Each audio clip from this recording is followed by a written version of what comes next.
Hello, everyone. Welcome. Good to connect with you, and I hope you're well. So, today I'm having a conversation with Professor Paul Dieppe.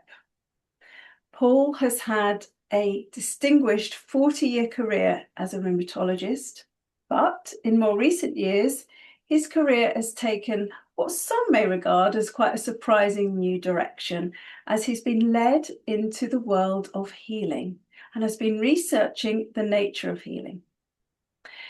Now, the big decisions we make and the paths we follow in life are, I believe, no accident. And as we'll discover in this conversation with Paul, he's had many experiences in his early life and later on too that have shaped him and put him on that path towards asking those big questions about healing. And as we listen to the threads of his stories, I think perhaps we'll come to the conclusion that he was always destined to be on that path. So, Paul, lovely to have you here. Welcome. Thank you. Now, before we get into our conversation, I am going to give the audience a bit of a background about you. So I'm going to read your biography. So let me just get that up and I'll read that for everyone. So, Paul qualified as a doctor in 1970 and went on to specialise in rheumatology. He became Professor of Rheumatology in Bristol in 1987 and then Dean of the Bristol Faculty of Medicine between 1994 and 1997. He then switched to health services research and was the director of the Medical Research Council's Health Services Research Collaboration between 1997 and 2007, overseeing a large national research programme with 70 core staff. Paul is among the world's preeminent osteoarthritis researchers and one of a small number of health researchers in the UK to have held the prestigious Senior Investigator Award from the National Institute of Health Research. Over the past 20 years, Paul's professional interests have increasingly turned to health services research, medical education, and subjects such as the placebo response, patient-centered care, and healing. In 2009, he joined the University of Exeter, where he's now Emeritus Professor of Health and Wellbeing, to pursue those interests. In recent years, Paul has been running a project analysing data from a variety of different types of healers, from complementary practitioners to energy healers, and including Western medical doctors, and healees, those who've experienced healing. And he's interviewed many people, both healers and healees, in order to really dig down into what it is that allows us to heal. He discusses his findings in his book, Healing and Medicine, which came out a couple of years ago. And in this book, he also shares his life experiences and personal ideas that have led him to his conclusions. Okay, so that's quite a bio, Paul, but I wanted people to really get a sense of you. And yes, you've had this distinguished career and spent many years in rheumatology, have won many awards and lots of things I haven't even mentioned. But then your career did take a turn. So we're going to delve into that, and I'm going to find out why that happened. But I want to start with a story going right back to your teenage years, because I know, and you talk a lot about this in your book, that this was an experience that really did shape you. And this was when you were 16. You were very into sport and you loved your rugby and you played rugby.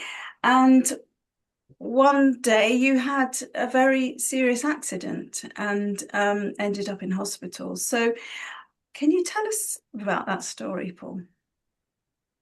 Yes, of course, because I think it is an important one on my my strange journey. So yeah, I was playing rugby for the school team and got an injury that ruptured one of my kidneys, and I lost a lot of blood and uh, went to hospital, and they said they'd probably have to take my kidney out the following day. And I was not well, and I was in quite a lot of pain. And the doctors came round the following morning, obviously preparing to set up the operation to take my kidney out. And pretty much as they appeared round my bed with grave faces, I suddenly felt terrific and terribly well, and quite sure that there was not going to be a problem. It was an extraordinary spiritual moment, really, of transition. And I looked at all their worried faces, and I knew they needn't be worried.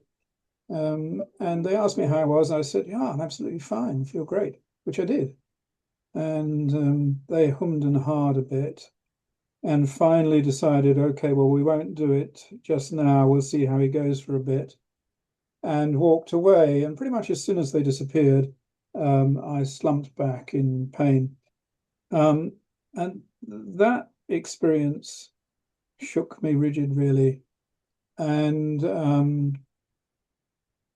I kind of, I kind of knew at the time that it had meaning, but I didn't know what. Uh, there are many ramifications to that story, but one of them is that the consultant who was in charge of the team that was looking after me helped facilitate my entry to medical school a couple of years later. There's another bit to the story as well, though, isn't there? Because you Yeah, later there is. found out about your Yes, parents' prayers. yes. So, yes, my parents later told me that they thought that the reason I had recovered was because they'd had a prayer meeting with the local clergyman, and that had occurred at almost exactly the same time as I had that strange spiritual experience. Mm, mm, Now, I have to tell you that that was awful for me because it sort of left me with an enormous feeling of why, if God did that, why? And does this mean I've got to go into the church, or what's all this about? And that dogged me for quite a long time, actually, and it didn't help me, that mm, knowledge. Um, I mean, I would now say that it's not necessarily about God, depending on how you think of God and how you use that word, but it might have been something about the fact that a group of people were sending healing thoughts to me at that time. mm. So hard to get your head around all of that at 16. Um, Yes, yes, uh, I was messed up by that to some extent for quite a long mm, time. mm. But I'm guessing that experience has come back to you into your mind many times since, as you've gone on to become very interested in what allows us to heal. Absolutely, Liz. Mm. But a medical student is basically brainwashed into materialistic science. Mm. And I can't remember the soul ever being mentioned at medical school. Spiritual experiences were never discussed other than to be dismissed as nonsense. And I guess as a quite naive 18 to 23-year-old, I I was brainwashed. I then became convinced that materialistic science was the answer. I found I understood it reasonably well, and I could do it. And so that's where I went. Mm, And the 16-year-old experience kind of was left behind for many faded for a years. while. Yeah. Yeah. But you met a doctor, didn't you? Soon after your training, I think, or very early in your career, you sat in with a doctor who was very aptly named Dr. Balm. Balm. Um, can you tell us about that experience? Because that seems like another one that really had a big impact on your life. Yes, it was actually when I was a final year medical student. I'd sort of, although I'd been brainwashed to a large extent, I'd grown up a bit, and I was a slightly more confident person. And as I say, I didn't find the work difficult, if you see what I mean. I used to tutor a lot of the other students in my year, Mm. as they keep reminding me. And but I'd not seen anybody with arthritis during my training, and I knew that this guy, Dr. Baum, was interested in arthritis. So I thought I'd take myself to one of his outpatient clinics and try and find out a bit about arthritis because it might be interesting. I was actually thinking of becoming a psychiatrist at the time, but I wanted to just see what arthritis was about. So I went to his clinic and found him sitting in a chair staring at some notes. And I said, Dr. Baum, I'd like to sit in your clinic. And he said, bugger off, lad. He was a Yorkshireman and didn't look up. And I had the confidence to say, well, Dr. Baum, I'm a fifth year medical student. This is a teaching hospital. It's my understanding that if I want to sit in on the clinic by one of the consultants, I can do so.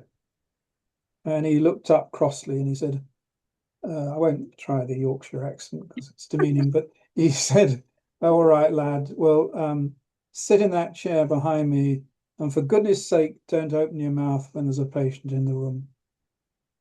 So I went and sat down, and after a bit, he called the first patient in. This is etched on my memory. She was called Doris, and he looked up at her, and she sort of staggered in on a walking frame with bad arthritis, and he looked at her and he said, Doris, what have you done to your hair? It looks terrible. and, and she smiled at him and said, oh, thank you, Dr. Baum, for noticing. I had it done specially for you. And he got her to sit down, and then his opening salvo was along the lines of, so tell me about those two layabout sons of yours. Are they still in prison? And she said, oh, thank you for asking, Dr. Baum. No, Barney's out now and helping in the garage. And this went on for a while, this chat about the family. And then he said, and your husband, how's your husband? And she sort of went teary and said, well, no, he'd had a heart attack recently. And he immediately changed demeanor and held her hand. And I was blown away by this. I'd never seen anything like this. Medical training was all, this is what you do. The doctor's the powerful one, the patient isn't. And here was someone who was behaving as a human being to the patient on the same level. Mm. And it was great. And after a bit, he said to her, okay, you've had your time, bugger off now, Doris. And she said, well, when can I come back, Dr. Balm? And he said, well, there's not much point, is there? I mean, I don't do anything. I don't prescribe anything. I don't give you any medicine. And she said to him, Dr. Balm, you are my medicine. Mm. And he was. Mm. And I remember after she'd gone, I said to him, so what was going on there, Dr. Balm? I don't think he was expecting that sort of a question. Mm. And he looked around at me and he said, ah, yeah, well, I suppose that's more about the art of medicine rather than the science. We only teach you the science. That's more about the art. And he became my mentor, actually.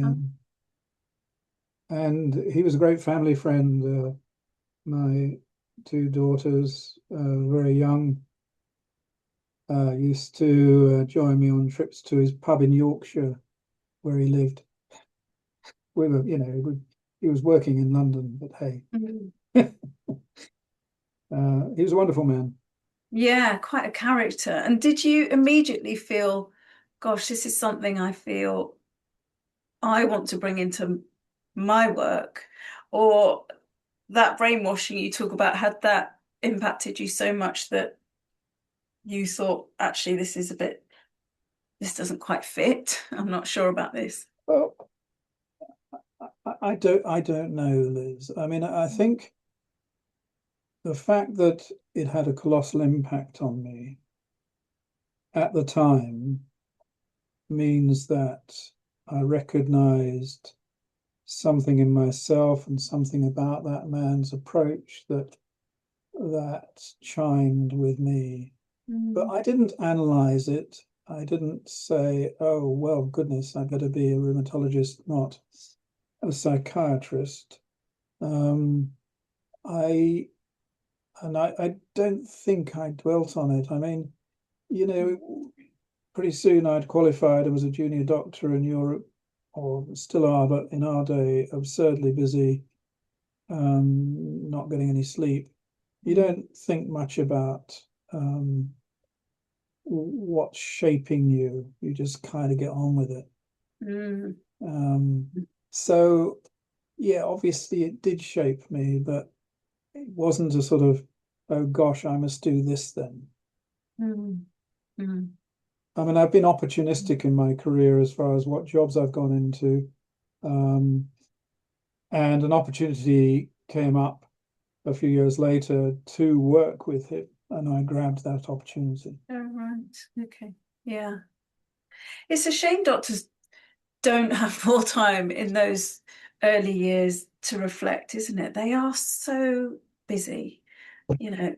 Yeah, I think it's terrible, and Mm, these days I think it's in some ways worse than it was in my day. Although mm, they don't do quite as many absurd hours as we used to, um, but they don't work in teams or have support in the way that we at least worked as teams where we supported each other.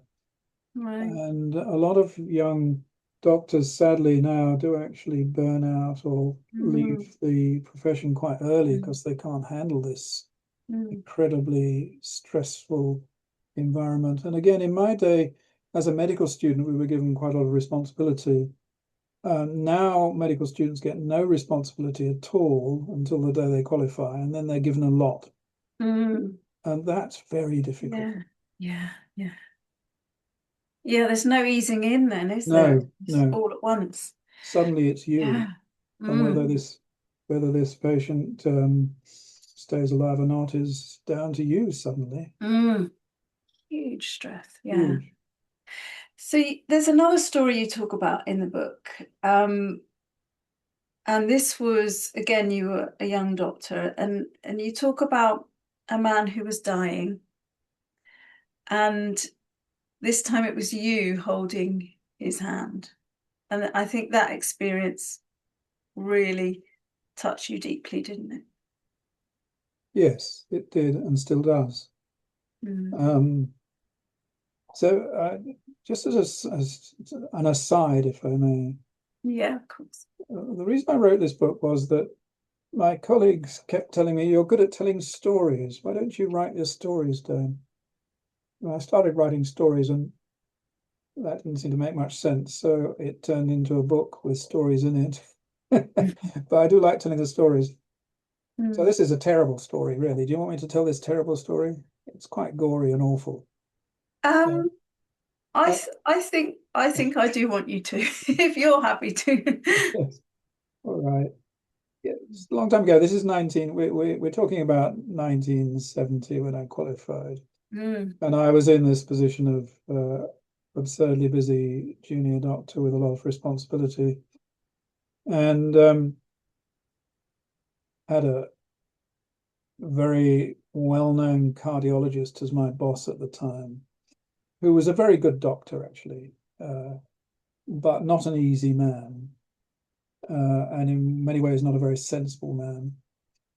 And we had a patient on the ward who had uh, a swelling of the aorta in the chest Mm. that was going to burst through the skin. Now, you don't see this anymore because things never get that bad, and modern surgery can prevent it getting that bad. But at the time, we didn't have that, and he presented at a very late stage, and the surgeons had said, no, we can't do anything. And so this aneurysm was going to burst through the chest, and he was going to bleed to death. And that's not very nice, is it really? And Mm. the boss came for a ward round, and I took him to this patient first because I was worried that it was going to happen very soon, and I wanted his advice about what to do. And we had the screens around the bed, and he came into the bed. He looked at the man, and he prodded gently at the chest. He didn't say anything to the patient, nothing. Mm. He took me outside, and he said to me, "Yeah, it's going to burst probably this afternoon, Paul. I want you to stay here, put a bucket over the chest, and come and rejoin the ward round when it's all over." Now that's not terrific, is it? And Yeah. so that's what I did. Mm. And sure enough, the aneurysm did burst about an hour later, and he died. But in that hour, we'd had a wonderful conversation. Mm. Uh, he knew what was going on. I'd explained it to him before the ward round, and I explained it again, and he was sanguine about it. That's not a good choice of word, is it? Um, he was kind of okay with it, and we talked about his family and where I was going. I'd just become engaged to my wife, and we talked about that a lot. And I held his hand, and I'm still emotional about this. Mm. I'm not surprised. Yeah. And his passing was extraordinary because I kind of saw his soul disappear. Mm. Um, that does happen if you have the privilege to be with someone when they die, and it is an extraordinary thing. What do you mean? You mean I was afraid slipping? you'd ask me that. I Yeah. don't, I don't really know, but the essence of the man left in a different way from the body stopping. Okay. The essence of him left, and I suppose felt rather than saw. I was aware of the essence of him leaving Mm. before his heart stopped. Mm. His heart was still pumping blood out into the Mm. bucket. Mm. Quite messy. I bet that was messy, yeah. Um, And I and should never have been put in that position, really. no, I mean, oh, Again, that goodness wouldn't happen me. today. No, no. And I'm glad to hear that someone wouldn't even get to that point today because No, that no. sounds horrific. Yes, it is. How did that experience? I mean, what was it like for you being there in that moment? Well, Was again, it? it's etched on my memory. Actually, quite interesting aside about it. I had forgotten all about it. Um, I rejoined the ward round. The boss just nodded at me knowingly and went Mm. on with my work. And we never talked about it within the team. Mm. Uh, some of the nurses were wanting to get me a cup of tea a bit later, but it wasn't talked about. It wasn't Mm. discussed, and I'd actually forgotten about it. And I went to a meeting in Canada a few years ago, um, where the discussion was about uh, whole person care. Mm. And there was a little interlude where we were put together in groups and asked to write about a traumatic incident in our medical practice. And this one popped into my head, and that's the first time I'd remembered it for a long time, Mm. Mm. which is an interesting thing. So I shut it away. Yeah. I think it was probably very traumatic at the time, Mm. but I just shut it away, got on Mm. with it. Mm. Mm. And doctors, young doctors, are exposed to many horrific and traumatic experiences through their Absolutely. training and beyond. Do you think nowadays, maybe you know or don't know, but are there opportunities for doctors to speak about these things a lot Yes, more yes, there than are. when you were young? There are. There's in a way more support, more opportunities, more recognition of the difficulties. Mm. Having said that, they don't have the close-knit teams that they work in, which I think are Mm. potentially the biggest source of support. But Mm. yes, and if that had happened to me in recent times or to a young doctor in recent times or something like that, they'd probably be asked to take a week off and be investigated for PTSD. Mm. Mm. And maybe I had PTSD afterwards. I don't know. Mm. Mm. Got on with my job. Did it shape you in terms of, even though you shut the experience away and didn't sort of really think about it until a lot later, did it shape you, do you think, in terms of being present with patients in those really challenging moments? Well, I think absolutely. So, I mean, I think that's a commonality between that traumatic experience and my witnessing of Dr. Baum, that he Mm. was present Mm. in a way, present with the patient in a way that I hadn't seen before. Mm. And I was certainly present with that dying man. Mm. Yeah, what an initiation into that. Yeah. Yeah, absolutely. So, um, you can you tell me about the first time you encountered an energy healer?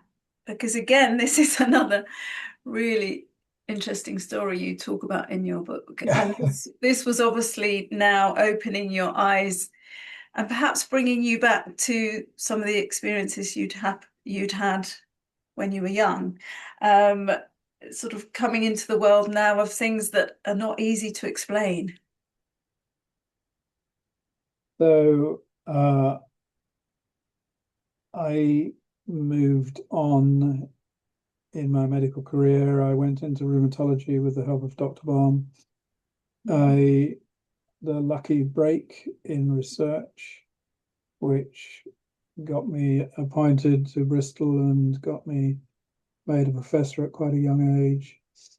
Uh, the the lucky break was in research. Turns out that what I discovered is completely unimportant, but we thought it might be important at the time, and so did other people. So so I was on a roll, and things were going very well for me personally in Bristol, and life was good. And I had a patient come in with early rheumatoid arthritis, and this is before modern drugs. Modern drugs have made a big difference to rheumatoid arthritis. It's not the devastation of uh, people that it was. Mm. Um, it often starts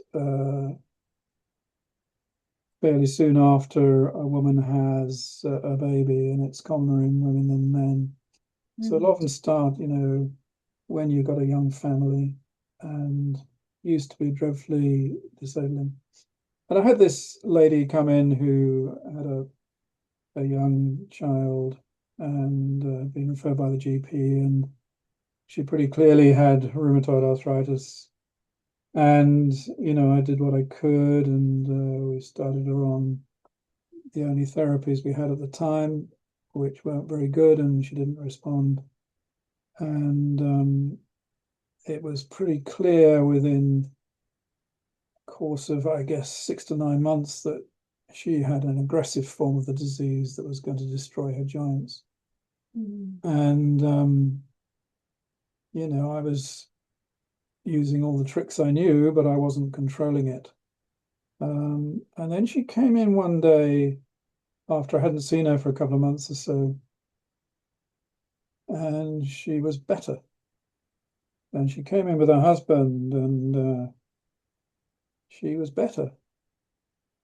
And I couldn't make any sense of that because that doesn't happen in rheumatoid arthritis. And I couldn't make any sense of this. And I asked, I think she came in with her husband, and I asked them, so this is wonderful. What happened? And they said, oh, well, we went to this energy healer, and the energy healer sorted it out for us.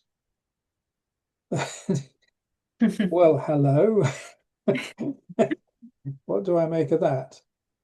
But I guess I was smart enough not to dismiss it as nonsense, which I have to say many of my colleagues would have done. Mm. Um, In your mind, were you thinking that though? to some extent, I probably was. Yes, I was probably Yeah. thinking, well, I was probably wanting a rational explanation to put around it, I Mm. think. Mm. But I was intrigued and I wanted to explore it more. Mm. And so I did some tests and things and x-rays, and she had got better, and the damaged joints had got better on the x-ray. That doesn't happen. Um, Mm. and I couldn't find an explanation other than the energy healer. So we used to have a thing called grand rounds. I think they still happen in teaching Mm. hospitals actually, where interesting cases are presented to your senior colleagues and you discuss them and learn from each other. So I took this case to one of these grand rounds and presented it. And my colleagues were basically having none of it. They were even more set on finding a rational explanation for it than I was. But they decided that she must have had some strange viral infection that had Mm. sorted the thing out. And that was the decision. Mm. And yeah, I wasn't convinced by that decision, and I'm still not. And Mm. I remember one of my juniors saying to me, one of my junior staff at the time saying to me, so Paul, do you think it was a viral infection or the healer? I said something along the lines of, well, I don't know, but I think it could have been the healer. Mm. So I guess this is before any form of epiphany in my part, but I guess I was even then open enough to that possibility, or more so Mm. than most of my colleagues. Mm. Why do you think you were more open than your colleagues? Do you think it was, I Well, mean, maybe it was my experience as a 16-year-old. yeah. Maybe I don't know. I don't Mm. know this. Mm. I don't. Mm. Mm. But I think, maybe people are a bit more open-minded now, but I think there are still many, many doctors that would still dismiss those sorts of experiences. Absolutely, there are. Mm. Mm. Absolutely. Mm. Probably most of the Yeah, healing profession, yeah, actually. I think so. Um, I mean, we'll come back to this a bit later, but I know that you, as you moved forward and actually started to grow even more interested in healing, and then Mm. thinking about moving in that direction, Can you pause for a minute? I've just got a telephone call, Liz. sure, of course. Right. Little interruption there, but Paul, we were talking about I was just about to ask you, jumping forward a little bit, um, as you decided to change your career and move into researching healing, I think I'm right in saying from what I've read in your book that there were colleagues that advised you not to go down that route, and actually that may be end of your career, and this career had been illustrious until up until then, and they were probably worried for you.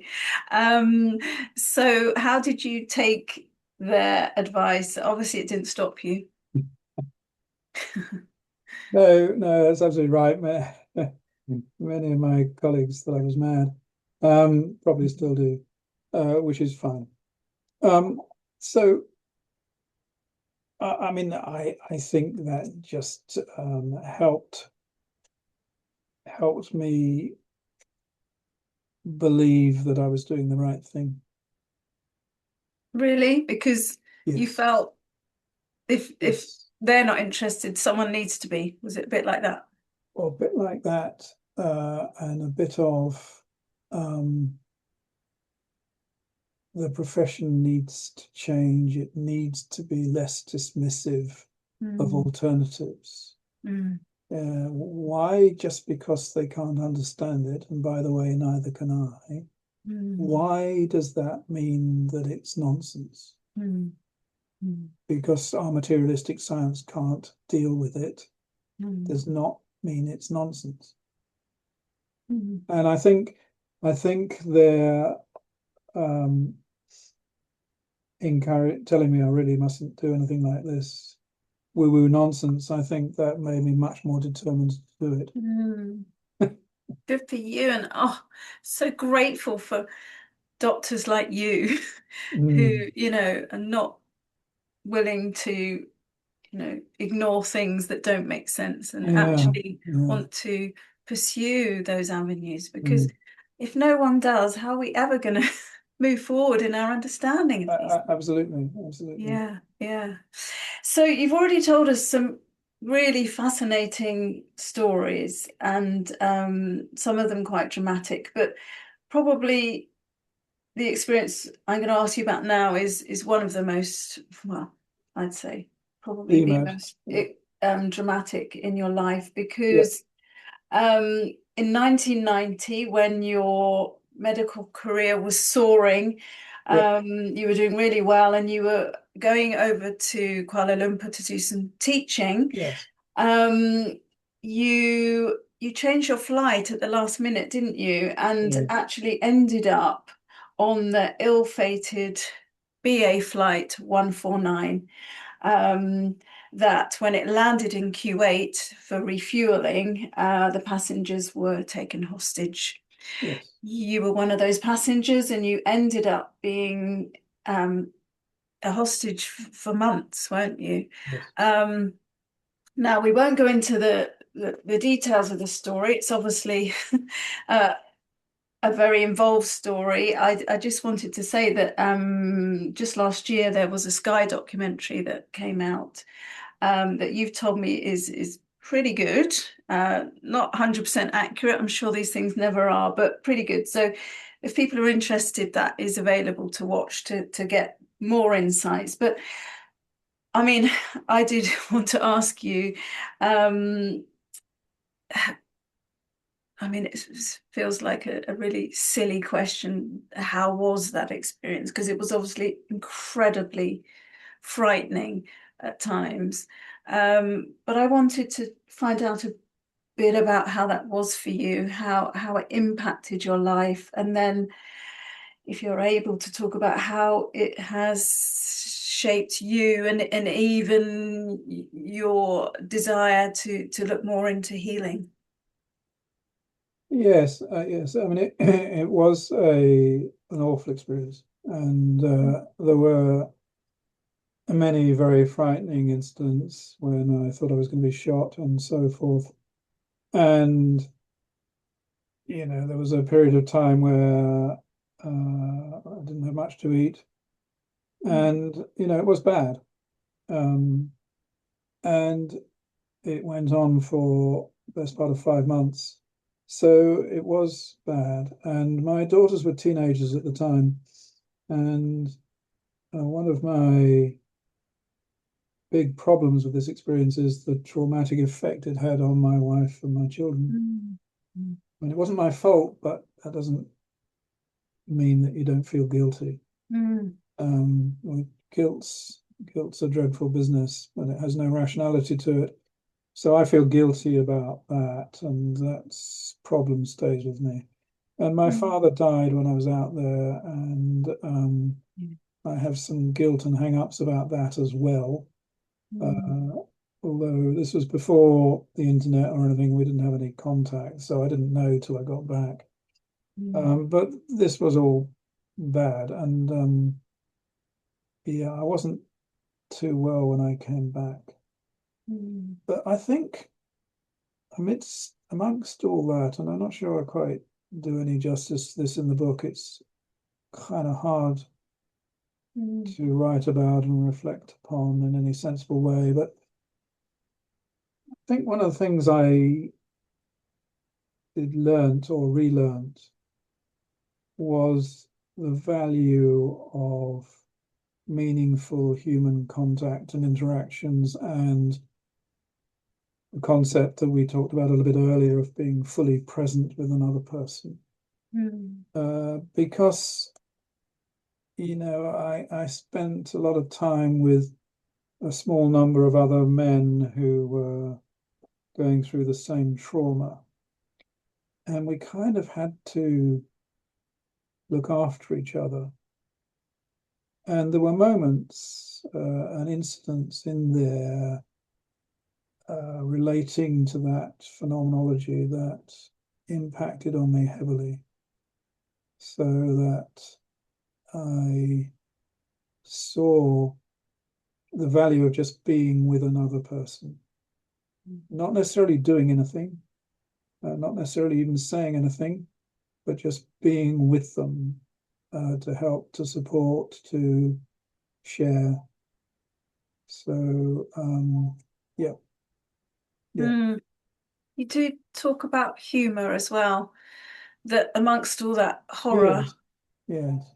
that humor was important. Yes, yes, it was, and of course it is, and yeah, I mean there was a lot of silliness Mm, amongst the in amongst the horror. So mm, we used to get regular play. I was in one place for quite a long time, mm, and there were a group of 7 men there, and in a small 2-bedroom flat, and we used to get regularly visited by Iraqi officers uh, who would thank us for helping look after Iraq, and we were their guests and such nonsense. They spoke good English. Several of them had trained at Sandhurst, and mm, we used to tease them unmercifully. We convinced them that we were all uh, sellers of ladies' underwear, which embarrassed them beautifully. And a lot of idiotic nonsense of that sort. And that humor helped us. mm, mm. I guess it's part of the survival mechanism. Yeah, yeah, Yeah. So that connection that you talk about, you were trapped in these, you know, small flat yeah. with these men for a long time. You had to be present with them. Um, but this connection that you experience, did you then, I mean, like you say, when you got back, you obviously were dealing with post-traumatic stress and it took some time to recover, and I'm guessing took some time to get back into your work. But did you bring some element of that memory of connection and how valuable that was? Did some of that come with you, do you think, into your work? Yeah, it's a very good question, the answer is uh, probably yes. But Mm, um, I don't really know mm, what happened to me or how the subsequent part of my life unfolded. I mean, I tell a story about it, which is rational, that this helped me understand that caring was the most central part of medical practice, and that's what I should be studying rather than biological pathways. Mm. But I'm not sure how true that is. I don't Mm. think it was. It was never sort of, oh, well, that's obvious. That's what I must do. It didn't work like that. Mm. I just slowly shifted to shifting my research focus and my interest to that aspect of medicine. Mm. But it wasn't like a sort of Pauline conversion. It wasn't a Mm. sudden sort of light going off or something. It was gradual and Mm. it was unthought out, and it happened. Now, you said right at the beginning of this interview, Liz, that maybe it was destined. Mm. And I'm sort of inclined to agree with that in a funny sort of way. Mm. This is where I needed to be. And once I Mm. started to make the transition, I felt much more comfortable. Mm. I think Mm. although I was a successful medical scientist working within uh, the mechanistic, materialistic uh, thought process, I had some sort of God, my phone's gone again, and it's my wife, so I better answer it. Let me pause. So, Paul, Yeah. um, yeah, you said it happened gradually. How long after the coming back from Kuwait did you start to move in a new direction? Did it start to unfold? Um, so it's complicated by my job situation. So I was professor of rheumatology in Bristol, Mm. and I had a big team, and that team was still moderately intact when I restarted work. And, I was riddled with guilt about all sorts of things, including their progress and their learning and their futures. And Mm. so I sort of tried to get some of the previous work back on track, but my heart wasn't in it. Mm. And the other thing I found was that I couldn't handle the clinical work in the way I did before. Mm. So, previous to being taken hostage, I would do an outpatient clinic in a morning that I might see 30 patients, and I'd be tired afterwards, but I'd be okay. Mm. I found that more than 5 or 6 patients, I was completely wrung out. I couldn't Mm. do it. Mm. I didn't understand that at the time, and that was very distressing for me because that was the bedrock of where I'd come from, who I was. Mm. Um, and I couldn't be with these people and help them in the same way. It destroyed me. Now Mm. I understand why now, but it took me a very long time to understand why. It was basically because I'd become too empathic. Mm. Um, empathy is supposed to be a good thing in medicine, but too much of it's not because you Mm. you cycle down into despair with the patient, Yeah. Yeah. and too much empathy destroys you and the patient. Yeah. You need It's a fine line, compassion. isn't it? Yes, it's fine lines. You need Mm. compassion more than empathy. I didn't understand this, but Mm. that meant I sort of shifted my interests more to different aspects of the work I was doing, and I got talked into taking big responsibilities within the university, such as being dean of the Faculty of Medicine, which is a job I hated and was very bad at. But I sort of went along with it. Again, I was feeling guilt. The university had supported me throughout the time. They'd gone on paying my salary when I was a hostage, and I felt beholden to them and guilty about everything. And so when they twisted my arm to become first research director and then dean of the faculty, I said yes. Mm. So this was all going on while I Mm. was struggling with being able to do any clinical work and not really knowing who I was or what was going on. So Mm. it was a very messy transition Mm. that finally ended up with me being able to free myself up and get a job. Again, very lucky break getting a job in health services research where I was able to do what interested me. Mm. And that was when to begin with, it was about caring. So I managed to get some research projects going on about things like dignity in healthcare. We had a big European grant to study dignity in healthcare, which is a great subject.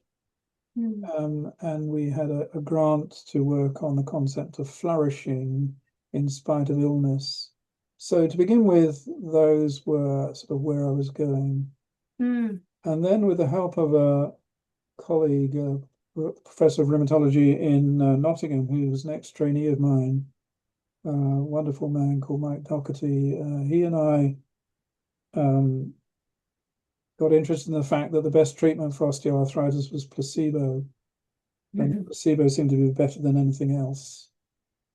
So doing nothing's better than anything we do, and to put it in a rather crude form. Yeah. And I got fascinated by that, and then got some research opportunities to look into that phenomenology. And it was quite a short trip from placebo to healing, if you see what I mean. Mm. So just with the placebo, what were your thoughts on, or how did you feel that could be explained? Well, I thought, I think I mean, I don't know. This wasn't sort of thought through in a logical, well, we must Mm. that's, we must do that. It was all part of, well, maybe it's about human connection though. So maybe this human connections, which I had come across early in my medical career, which I had felt and understood in a visceral sort of way when I was a hostage. Maybe that's what it's all about. Mm. And maybe that's the placebo effect. Mm. So I think that was sort of where I was coming from to begin with. Mm. And maybe I haven't strayed too far from that thought in a sense. Mm. And so then you decided you wanted to explore healing. Yes, And when I say healing, um, was the big question, what is healing or how do we heal? Because I think you were looking at, you interviewed um, all sorts of practitioners, didn't you? From conventional I to did. complementary. Yeah.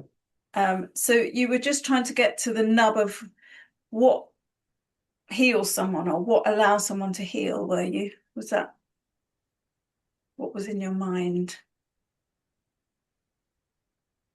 Yes. So, I mean, to put it in research language, it was phenomenological research. So it was just trying to understand more about the phenomena, the experiences of people around healing interventions, Mm. and what sort of things people experienced and what their understanding of it was. Mm. Um, I, I think I'd grown up enough by then to know that I wouldn't find an answer. Um, so I wasn't expecting that, but I thought it might be helpful to describe some of these things in a way that people could access, and in the Mm. particular ways that some of my medical colleagues might be able to understand. and therefore be less dismissive. I think one of the big drivers for me was my anger, and I don't think that's the wrong word, my anger at Mm. my own profession for its dismissing all alternatives. Mm. All alternatives to Western biomedicine are dismissed. Mm. Mm. But in spite of the fact, that for centuries, healers and healing have been a part of most civilizations. But we've thrown all that away in the West. But Mm. no, no, no, that's all nonsense. Mm. And only relatively recently have we thrown it all away. Like you Extremely, say, extremely recently, yes, there's absolutely. thousands of years of Yeah. Yes, of this type of healing. Um, yes, this is only very recently that we've yes, decided there's nothing to it. yeah, yeah, absolutely, Yeah. absolutely. So you had a team of you, did you, working on this? Well, okay, no, not a team. A team would be a little bit heavy. Mm. Um, so I spent first two-thirds of my career getting big research grants and having big teams of researchers working with me. But you can't get big money from anybody to work on healing. Mm. So I only had small money. Yeah. So I only had a small team. Mm. So I managed to fund uh, a PhD student, a research assistant, and I Mm. interacted with other colleagues from other disciplines who were interested in this. Mm. So it sort of became a team, but it wasn't a big team. I see. And Yeah. yeah, I was the only doctor on the team. And there were different parts to this research, weren't there? Because you Yeah, interviewed the healers and the healies. yeah, You went with some colleagues, I think, to Lourdes, didn't we you? did. Yeah, we did. Yeah. What happened there? We made several trips to Lourdes, actually. What happened there? Well, goodness me. So uh, it's tricky talking about this because I'm Mm. conscious of the fact that some of your listeners may be Catholics Mm. or have Christian beliefs, and I don't want to be uh, disrespectful of that. But for me, that wasn't what it was about at all. For Mm. me, it was about the fact that we saw very early on is that people get better from visiting Lourdes. Mm. Um, and why was that? And for me and my colleagues, it wasn't about God and the Virgin Mary and so on. It was about something else. And Mm. so we were interested in what it was. And we came to the conclusion again that it was about human interactions and presence, if you like, but an interesting added phenomena there, which is that everybody's at the same level. So there's none of this hierarchy that we see in medicine, where there's the powerful doctor and the supplicant patient with no power and no agency. Uh, the the sick there, they call them the malade, have Mm. agency. They are equals with the clergy, with the medical people there. It's an extremely flat sort of organizational set up in a way where everybody's a part of the same mission to enhance healing of folk. Mm. I mean, miraculous cures are fabulously rare there. Mm. So when I looked at the records there some years ago, I was allowed to have a look. They had Mm. about 70. Um, there are books about this, but they had about 70 cures ratified by the papacy, and that's since over a period of 120 years or more. It's not a very good record, really, seeing as Mm. something like 5 million people a year go. Mm, So it's not about miraculous cures. That's not mm, the issue. mm, But pilgrims who go there are helped by it, are healed, maybe, if depending how one uses that word, but certainly get a lot of benefit from being there. mm, mm. And Interesting. oh, no, I remain fascinated by that. Mm. And then there was another part to your research where you actually asked members of the public Yeah, what what they thought healing was, and I think you even got them to draw rather than put it into words. Is that right? yeah, that's absolutely right. So, yeah, this was fun. So, Mm. I've been, as you've heard, I was sort of very much part of the medical hierarchy of the strange world of Western medicine. So I knew that a lot of doctors and nurses and things thought it was all nonsense and woo-woo and not worthy of being talked about. And I was interested in how the public viewed that. What do they think? What's the mythical man or woman on the street think about healing? What do they got to say? And I started off by going to we were down in Exeter, a little team, and we got permission from the Eden Project to go and spend a day at the Eden Project, interviewing people who were visiting for the day. Seemed like a good opportunity, and we didn't know how to do this. So I'd learned in health services research that you can use a variety of ways to get views from people, including getting them to draw or to write, or you can talk to them. There's other sort of ways of trying to elicit people's views. And so we thought we'd try a few of these different techniques on that first day and see what happened. And we found that people couldn't talk to us about healing. We Mm. found they couldn't write anything about healing. But if they're asked to draw, they could. Mm. And that was a fascinating discovery. Mm. Um, and we played around with the methodology and make it more acceptable and sophisticated. And we ended up using colored crayons and a very simple prompt asking people to draw the first image that came into their head when we asked them a question. Mm. We didn't prime them by saying we were going to ask them about healing. We just said, we're going to ask you a question and we want you to try and draw the first image that pops into your head when you ask the question. And people would say, I can't draw. And of course, everybody says that. But we said, it doesn't matter. It's not what it's about. And Mm. maybe you can talk to us while you're drawing, and we'd have a tape recorder on.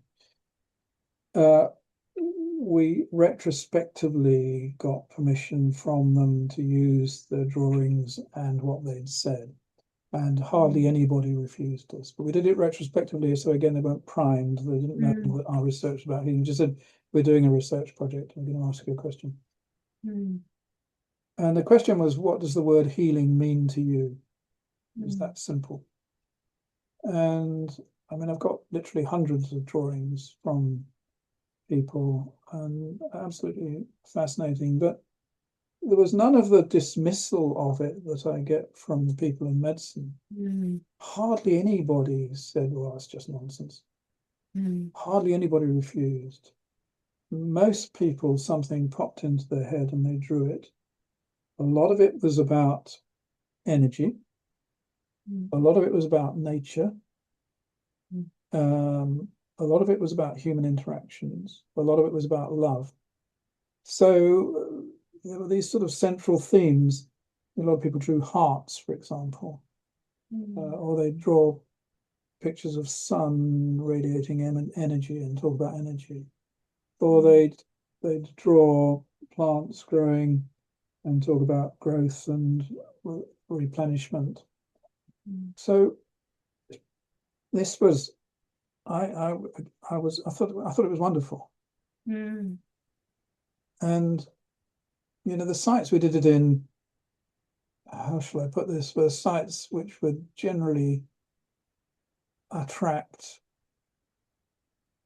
people of some education and means.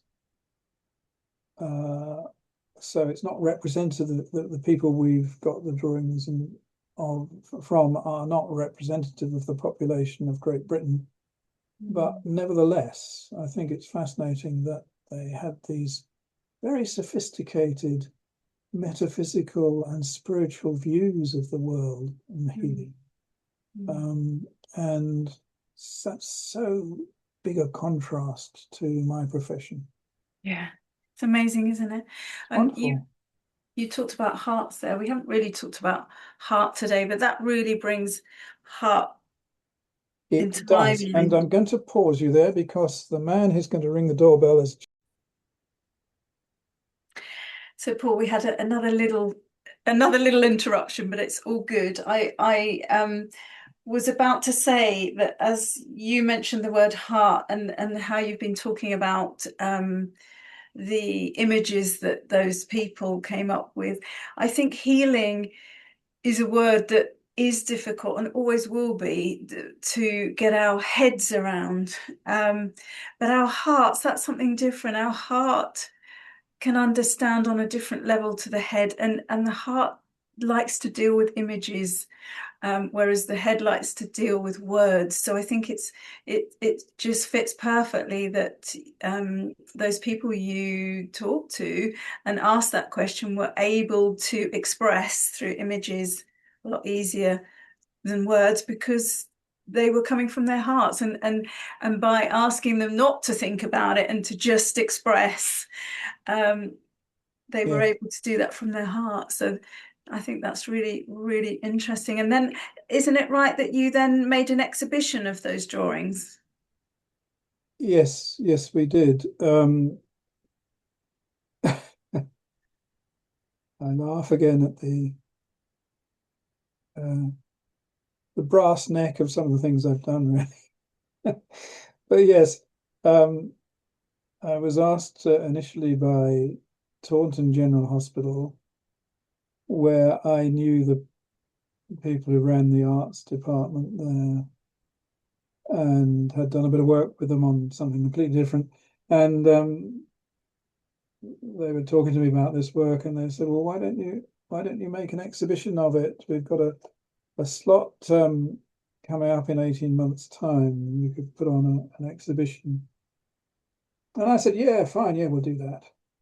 And 18 months seems like a long time, doesn't it? And sort of forgot about it for about a year, and then realized I had 6 months to try and produce an exhibition and had no idea what I was doing. Managed to get a little bit of funding to employ an artist to help us put it together. And yeah, we put together an exhibition. It was largely around these drawings, but we also used quotations about healing, and we had some objects in the exhibition as well, although it was mostly based on the drawings that people have done. Mm. And we've shown it in four sites now. Uh, two All hospitals. hospitals, No, no, right? two hospitals in the UK. At a uh, big medical congress in America, Mm. and at the Nova Institute in America. The Nova Institute's is an institute with an interest in complementary alternative medicine that I'm a part of, Mm. and they put it on in Baltimore for the people of Baltimore. So So it's had a bit of an outing. yeah, which is amazing. And I'm just wondering how, when it was being shown in the hospitals, how the medical professionals reacted to it, interacted with it. Did they give any feedback? What were their thoughts? Yeah, we tried to explore that um, in two ways. Well, one was by just observing people passing by it, Mm, and the other by talking to people about it. mm, Um, and the people who, so in both hospitals, it was sort of in a corridor area, mm, which staff and patients and visitors walk past. mm, And the people who showed the greatest interest in, I think, probably priority order, although it's difficult to quantify, were patients, their visitors, and nurses, and doctors took the least interest. mm, Uh, mm, some of the nurses thought it was fabulous. mm, Some of the patients and their visitors were quite moved by it. mm. Uh, Yeah. doctors did their best to ignore it, successfully by and large. Yeah. Do you think that's changed? Do you think doctors, I'm just wondering since COVID, whether that's changed anything at all and whether are a bit more open to the heart connection and healing?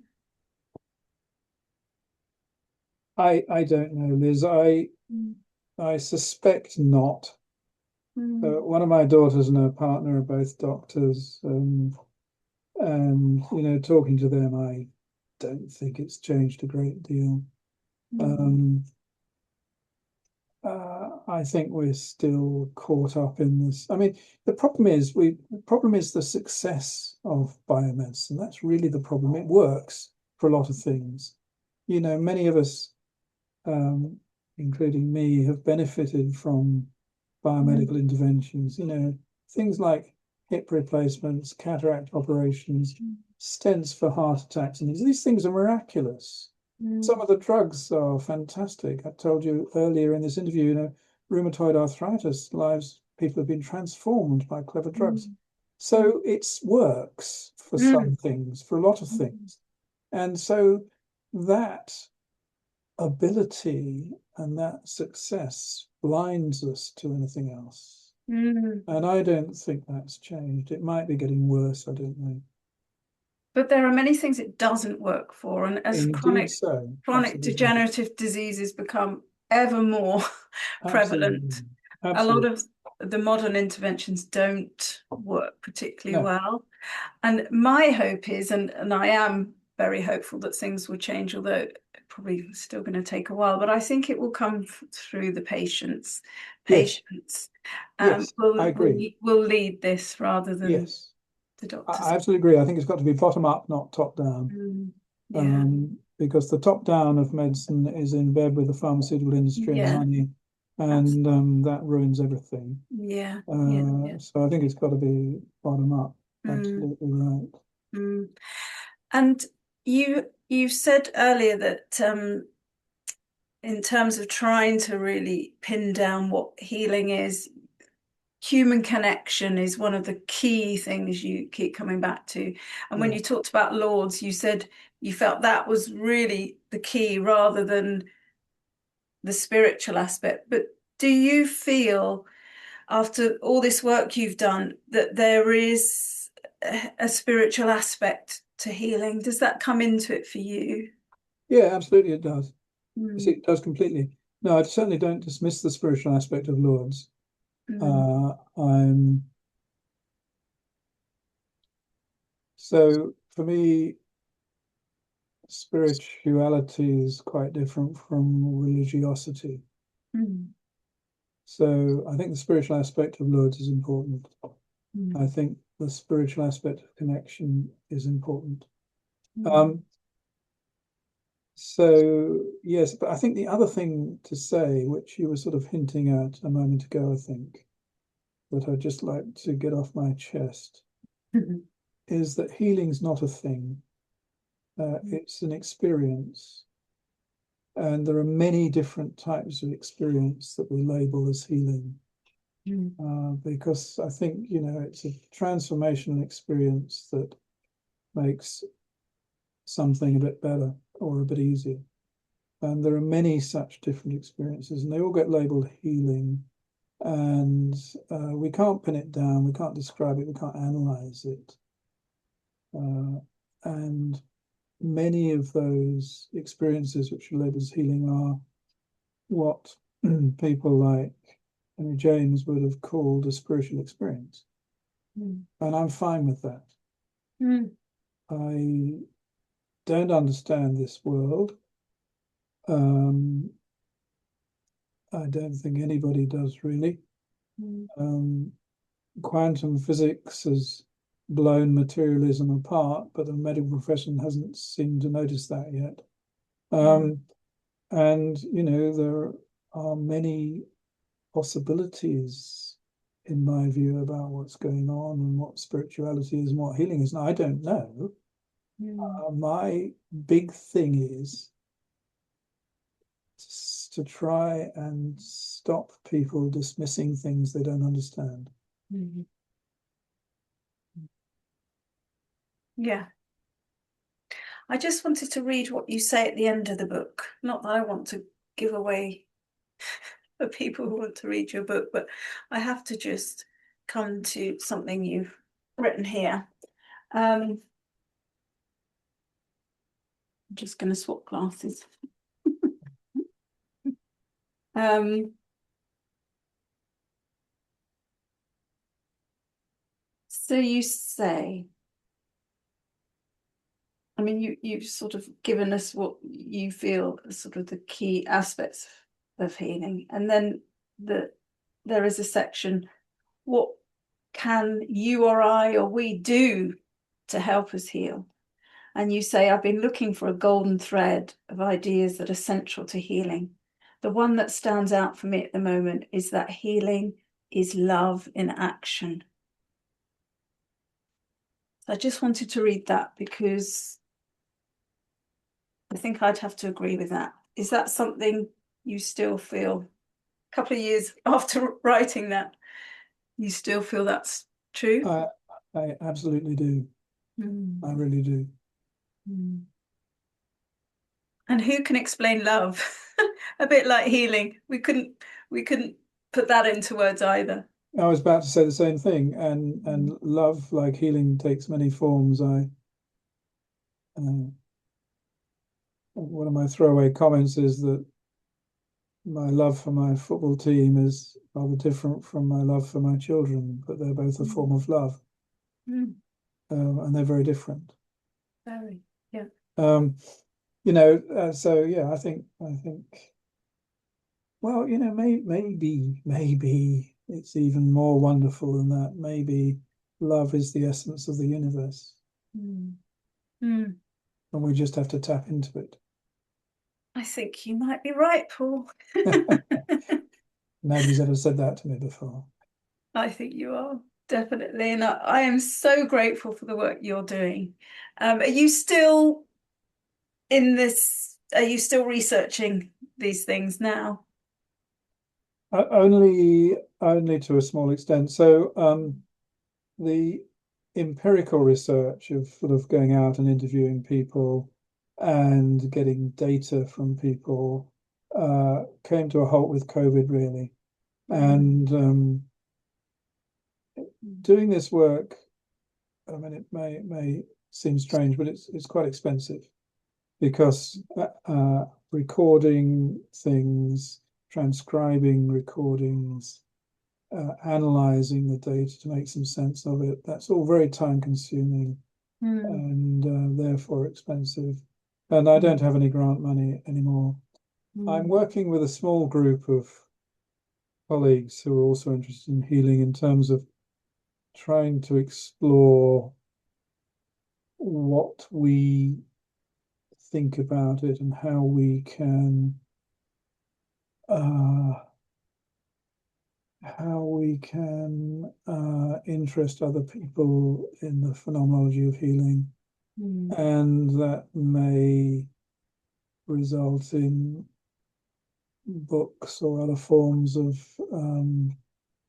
media. Mm. We're not quite sure where it's going yet. Mm. So we meet regularly on Zoom. Mm. and talk nonsense. And so that's a form of research, I guess. Yeah, Um, absolutely. and I'm writing stories still. Good. I'm glad you're writing stories. You're good at stories. I've really enjoyed reading about your stories and hearing you talk about them today. Well, And thank I you. I just hope that and I'm perfectly um committed to helping your message get out. And I hope that this group you talk about will help with that as well. One of the things we're going to do, Paul, is have an event which we spoke about earlier for the Awakening Heart Collective, where you're going to come and join us live to talk about healing and a bit more about some of your findings. So that's very exciting. And we may be doing a talk together later in the year as well. That's possible, isn't Sure. it? Yes. So, Paul, I want to thank you for your time, and it's a busy time for you. You've got a lot going on. Um, so I'm so grateful that you've given us your time today. I know people would have been gripped to all that you've said. So yeah, big thank you from me. Well, Um, thank you. I apologize for the interruptions. oh, We have got a lot going on. yeah, yes. So to our audience, thank you for joining us. And I know you will have really loved hearing what Paul's had to say. So check in with us again soon. Bye for now. Thank you.